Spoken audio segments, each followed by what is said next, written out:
I'm going to be palpating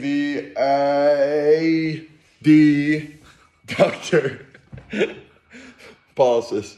So AD doctor? AD is in dog, ductor. The origin of the transversal head is the anterior shaft of the third metacarpal. The origin of the oblique head is the adjacent bases of second and third metacarpals and capitate. The insertion is the medial side of the base of the proximal phalanx of the thumb, where the extensor hood is. And the action is AD as in dog, duction of the thumb at the carpo-metacarpal joint. And then the innervation is the deep branch of the ulnar nerve. So let's get to palpations. So as stated, the transversal head is at the anterior shaft of the third metacarpal. So 1, 2, 3. So anterior shaft and adjacent bases of the second and third metacarpals and capitate. So this muscle goes through the hand, down and around to the extensor hood of the first metacarpal. So I'm going to be palpating the flexor pollicis longus. So it originates at the middle half of the anterior surface of the radius, as well as the anterior surface of the adjacent interosseous membrane, and it inserts on the base of the distal phalanx of the thumb. Down through here, thumb, up to the anterior middle half of the radius. Its action is to flex the phalange of the thumb, so just the thumb, and its innervation is the anterior interosseous nerve. I'm going to be palpating the flexor digitorum superficialis. So the origin is the medial epicondyle, as well as the anterior oblique line of the radius. So from there, this muscle inserts all the way to the bases of the middle phalanx of metacarpal of fingers 2 through 5, not including the thumb.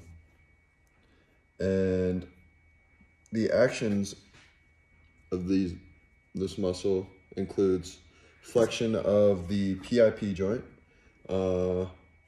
flexion of the MCP joint, and flexion of the wrist.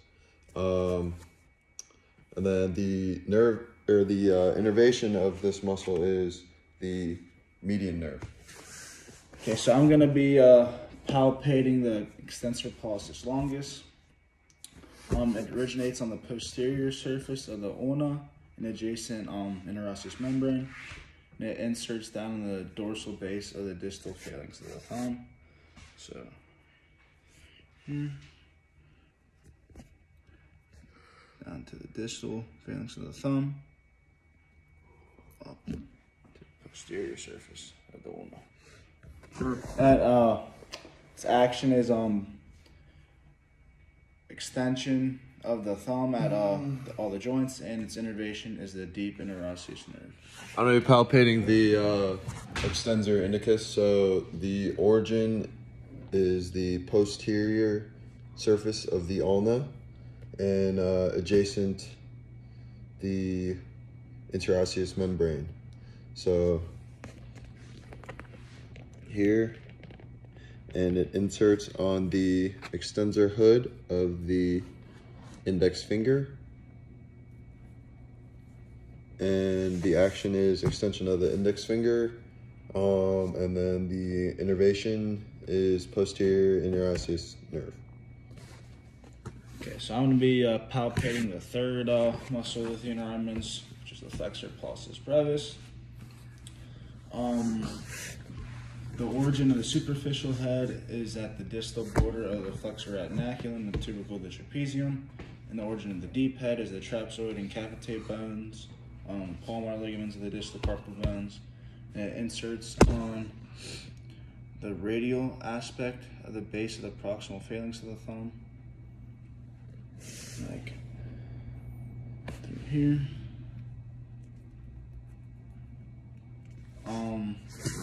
Its action is flexion at the metacarpophalangeal joint of the thumb, and its innervation. The deep head is a deep branch of the ulnar nerve, and the superficial head is the median nerve. So I'm gonna be palpating the second muscle of the thenar eminence, which is the ponens pollicis brevis. It originates at the tubercle of the trapezium and adjacent flexor retinaculum, and it inserts on the lateral margin and adjacent lateral palmar surface of the thumb metacarpal. So here, lateral part metacarpal.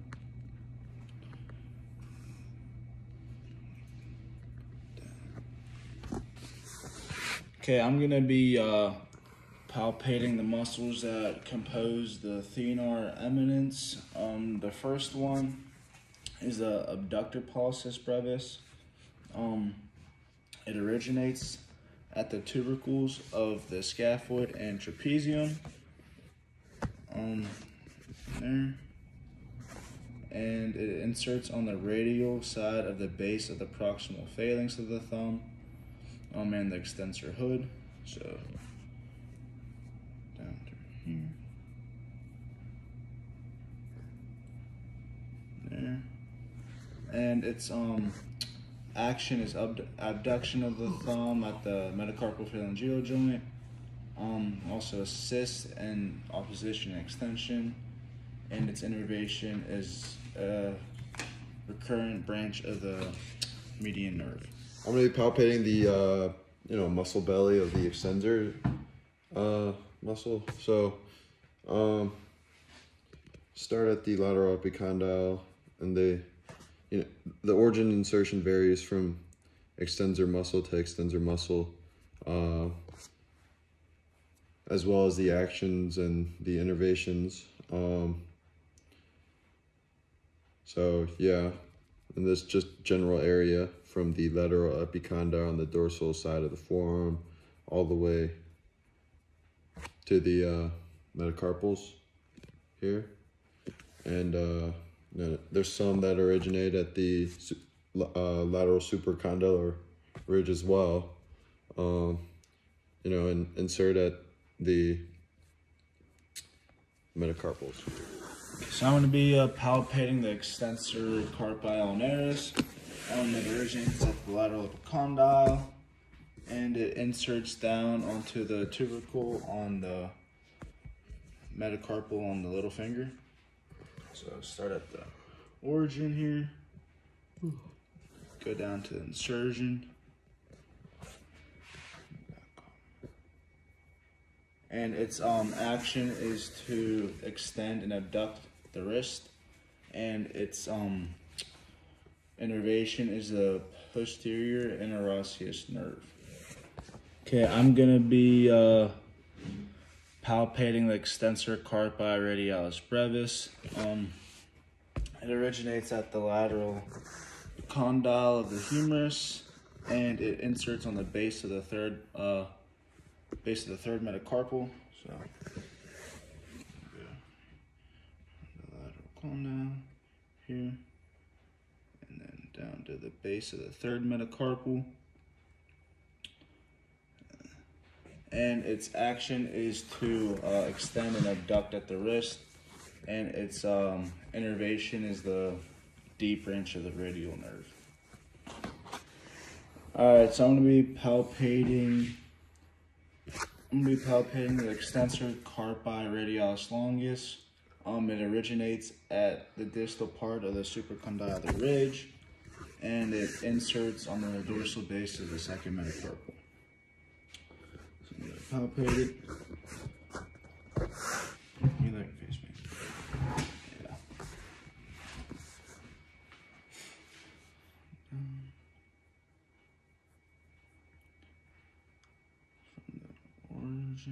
Insertion up to the origin, lateral supracondylar ridge, down to the base of the second metacarpal, and its innervation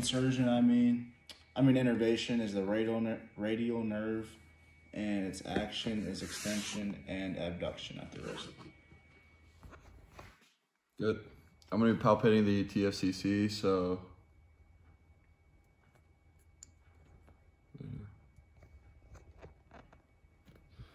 So I'm going to be palpating the volar plates, the hand here. So I'm going to ask my patient to flip his hand over, because the volar plates are located on the palmar side of the hand. So there's volar plate, and there. So there's three volar plates and fingers 2 through 5. There's only 2 in the thumb because there's no middle phalanx in the thumb. So it's volar plate, volar plate, volar plate. Same. Some calluses on there, volar plate, and then right there in the thumb. I'm going to be palpating the radial collateral ligament of the thumb. It is on the radial side, per the name, and it's from the first metacarpal to the proximal phalanx of the thumb on the radial side here. So it's right here where my thumb is, index finger now, across this line. Okay, so I'm going to be testing range of motion here for supination. So I'm going to start by asking my patient to bend his elbow at about 90 degrees with his palm facing downwards. And I'm going to line the axis up here with the distal ends of the fingertips. I'm going to ask my patient to hold the stable lever arm with his other hand. And I'm going to ask my patient to externally rotate his forearm here. Like that. And I'm going to actively... It's about 100 degrees of supination, which is a little more than average. The average is about 90 degrees. Yeah. So I'm going to be measuring range of motion for ulnar deviation. So first I'm going to line the movable or stable lever arm up with the forearm here, and the axis of rotation in line with the ulnar joint space and the proximal row. And I'm going to line the movable lever arm parallel to the middle finger here. So I'm gonna start by asking my patient to actively bring his pinky to the ceiling. Perfect. Then I'm going to passively push my patients into ulnar deviation. Perfect. So yeah, the average of range of motion for ulnar deviation would be 35 degrees, and Russell's was approximately 36. All right, so I'm gonna be testing range of motion here for wrist flexion. So I'm gonna line the axis of the goniometer up here with the joint space and the wrist and hand. The stable lever arm in line going up the patient's arm. And I'm gonna ask my patient to bring his fingers up towards the ceiling.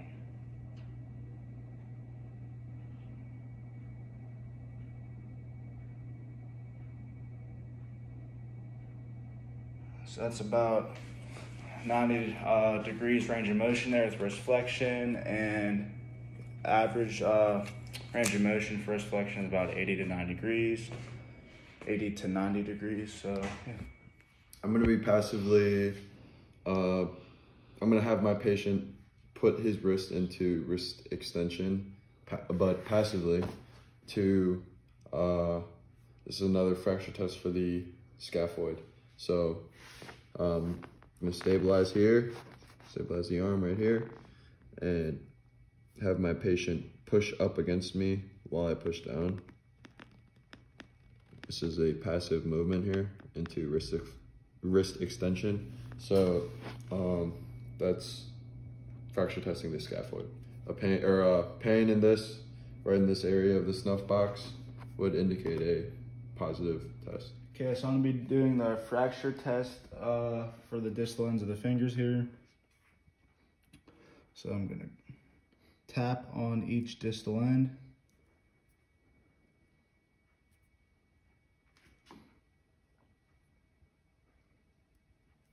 The whole ways through. And a positive fracture test for this would be pain with any of the percussing on the distal ends of the phalanges. I'm going to be palpating the phalanx of the hand, and so there's proximal, middle, and distal. So the thumb only has distal and proximal, no middle, and then we go through the distal,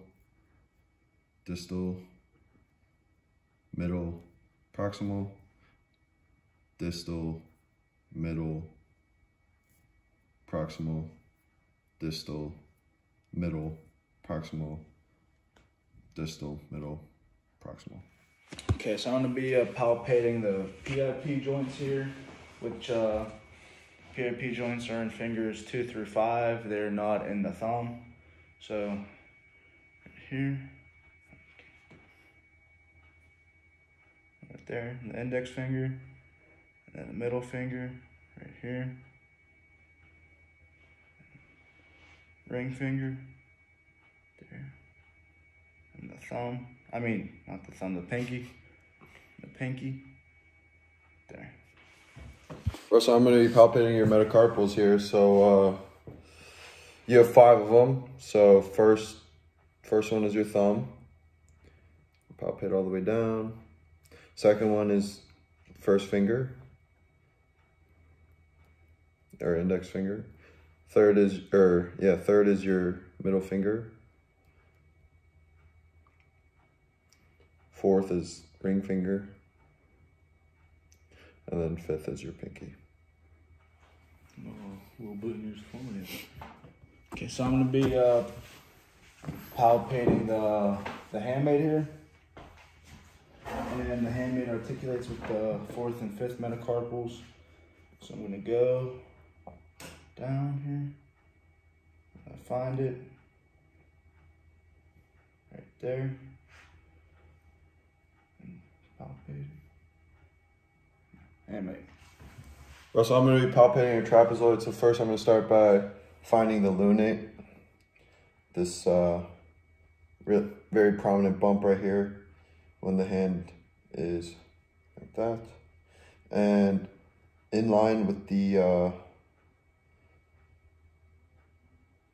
boom, you're going to go through the valley. And right after the valley, you're going to feel a little bump. And that's going to be the trapezoid. So I'm going to be palpating the pisiform bone. So I'm going to flip the hand over here, and pisiform bone's right there. Russell, I'm going to be palpating your lunate bone. So I'm going to have you put your fingers down to the floor like that. And wow, Russell's lunate is actually very prominent here. It's this bump. sticking up right here. Wow. So I'm gonna be palpating the Lister's tubercle here. So I'm gonna find the lunate here and go just below it, right there. Find the Lister's tubercle. Russell, I'm going to be palpating the styloid process of the radius here. So I'm going to take your arm here, find the radius, and then find the styloid process. It's going to be a little bump right here. All right, Austin. So where are you having pain at? Pain's like gonna be like right here. I don't know. There's Right like in there. Yeah. Possibly scaphoid and snuff box there, maybe. Yeah. Yeah. Like here. Yeah. Have you had any previous injuries? No. No. Okay, so we're gonna be doing some functional assessment testing here. First one up, we got a backhand in tennis. So, you ready, Austin? Yeah. Any pain with that? No. No pain? No. Seems to be all good? Yeah. Okay, that's good. Wondering if maybe, if there's pain, maybe be due to some of the wrist extensor there, due to that backhand, but next functional test is a grip test. So if you want to give it that good grip, Austin. You got any pain, numbness, tingling there? No, all seems good. to be good. Okay. Seems to be nice and strong. All right. And so what's next? We got a shooting motion. So like you're shooting a basketball. Little Michael Jordan back at Chapel Hill back in the day. Any pain with that? No, I feel good. Nothing with like the wrist flexors there. No. Hand in the cookie jar. Yeah. It seems to be okay. Yeah. So I'm gonna do the demonstrate the scaphoid fracture test. Testing for possible scaphoid fracture. So first, I'm gonna start off by stabilizing right above the wrist joint here, and I'm gonna passively put my patient into extension. So there he goes, actively and passive. I'm pushing back into extension there. If there's pain or anything in the snuff box, that could be a possible positive test. And then there's also radial deviation. So again, stabilize above the wrist here, and so have my patient go into active radial deviation, and then I'm going to passively put him into radial deviation as well. And again, if there's any pain in the snuff box here, indicate a positive test. So, all right, so I'm gonna be performing the Tinel sign test. So I'm gonna find the palmaris longus on my patient. Just give me a squeeze so I can see it. Right there, really sticking out right there. Very prominent. So I'm gonna compress laterally to the palmaris longus here. So we're gonna, and a positive indicator, this positive sign of this test would be some numbness or tingling down through the hand and out to the fingers. A positive of this test could also indicate carpal tunnel syndrome. Okay, I'm gonna be performing the Allen's test, which is used to assess collateral blood flow to the hands. So I'm gonna start. Patient, you're gonna compress the radial and ulnar arteries in your patient here. And while I do this, I'm gonna ask my patient to squeeze his hand 10 times. Okay, so compress and squeeze 10 times.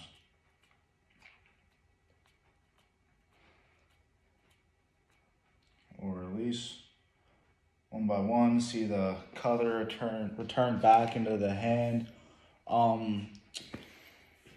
test for circulation into the fingers and the hand. A negative test would be that blood returns back down into the fingers. The positive sign is paleness in the hand, and the return of blood flow was very slow. I'm gonna be muscle testing the opponent's digiti minimi. So the action is it flexes the pinky finger at the pinky finger metacarpal at the CMC joint. So I'm gonna stabilize right below the CMC joint here. Again, working against gravity. And I'm gonna ask my patient I'm gonna put my patient into extension, or opposite of flexion and lateral rotation, or opposition. And I'm gonna ask my patient to bring his pinky to his thumb. Boom, okay. So now I'm going to do the same thing, but add resistance. So go ahead. Perfect. Now I'm gonna go halfway, and I'm gonna ask my patient, don't let me put down, or push down. Okay, so I'm gonna be muscle testing the AD ductor pollicis here. We're gonna start patient in a empty can position like this, so we're working against gravity. Stabilize below the MCP joint here. And for active test, I'm gonna ask my patient to bring his thumb up towards the ceiling across his palm like that. It's good. And for active resistive, I'm gonna do the same thing, but add resistance now. All right, go. 3, 2, 1, good. And for break, we're gonna put the thumb halfway, and don't let me push it down. Go. 3, 2, 1, good. I'm gonna be muscle testing the extensor pollicis brevis and longus. So gonna have my patient hand open can, full can, boom. So first I'm gonna have my patient for the active test. So I'm gonna stabilize below the MCP joint here, put my patient into flexion of the thumb, and I'm going to ask my patient for an active test to extend his thumb or give me a thumbs up. Perfect.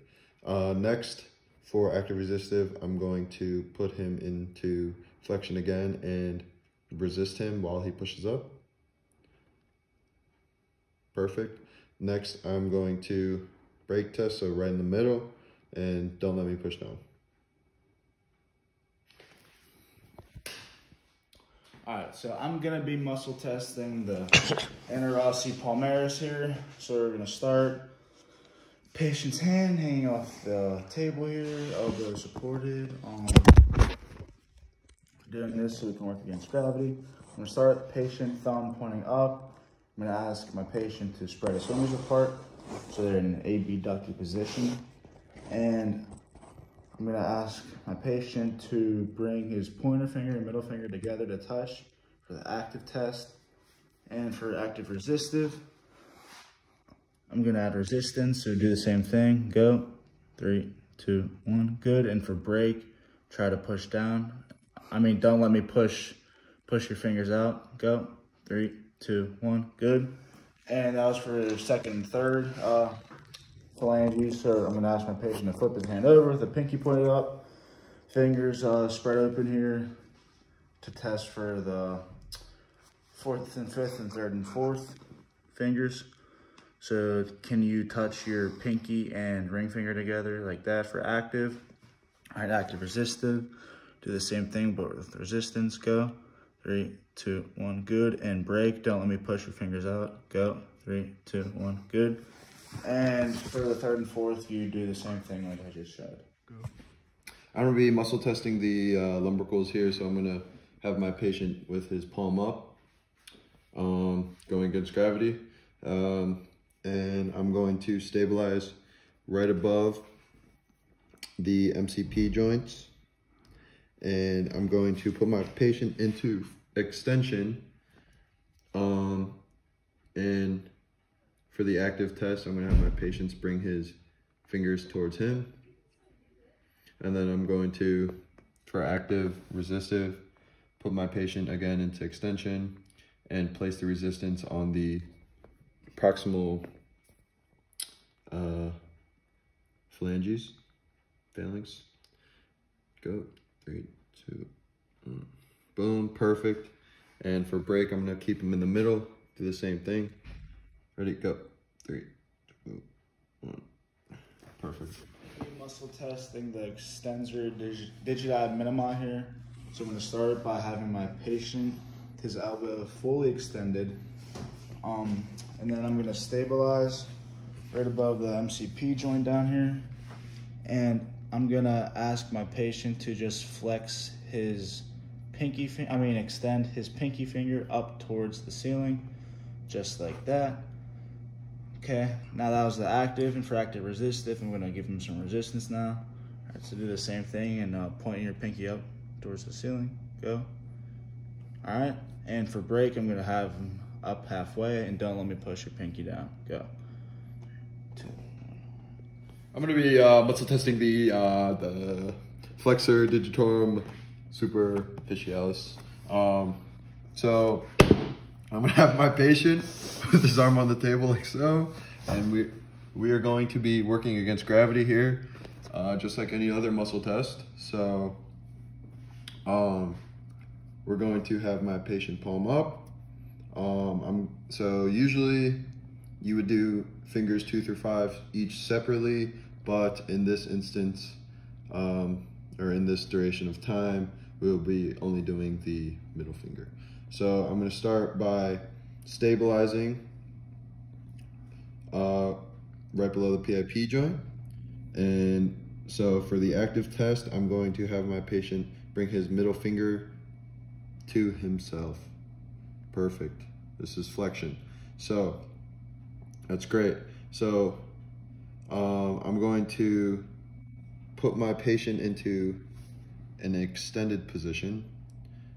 And then for the active resistive test, I'm going to have my patient do the same thing, but I'm going to give him some resistance. So 3, 2, 1, 1, 2, 3, 4, 5. Okay, perfect.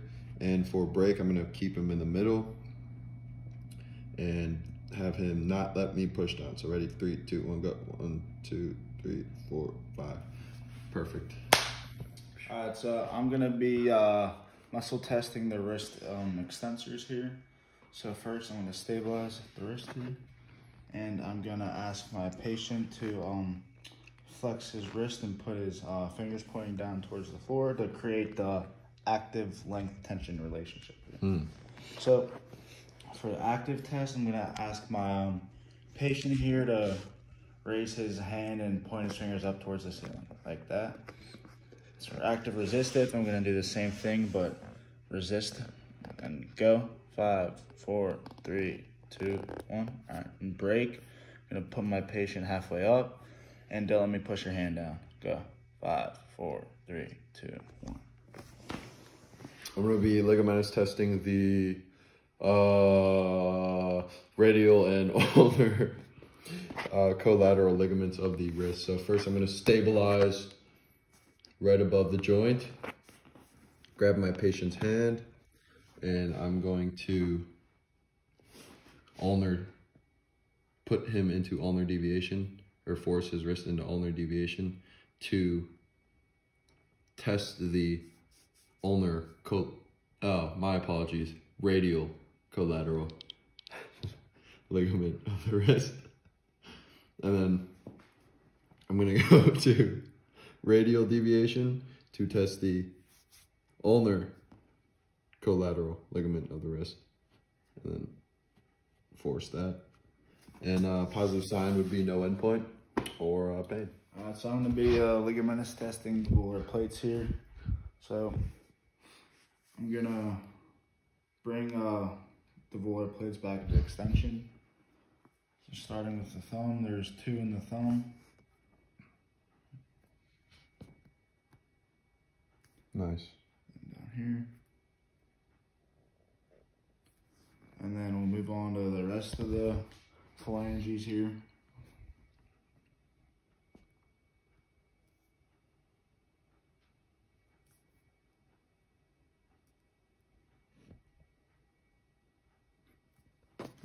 do that for the following fingers 3 through 5. And a positive indicator of this test would be no endpoint. Ligamentous testing the carpal metacarpal joints. So first I'm going to start by finding the scaphoid and then the trapezoid, and then shearing the first metacarpal and the trapezoid. Then I'm going to be finding the second metacarpal and the trapezium, and I'm going to shear them. Then I'm going to find the third metacarpal and run it down all the way to the capitate, and I'm going to shear them. And then I'm going to find the hamate for the fourth and fifth metacarpals and shear them. And a positive sign of this test would be, no endpoint, and yeah.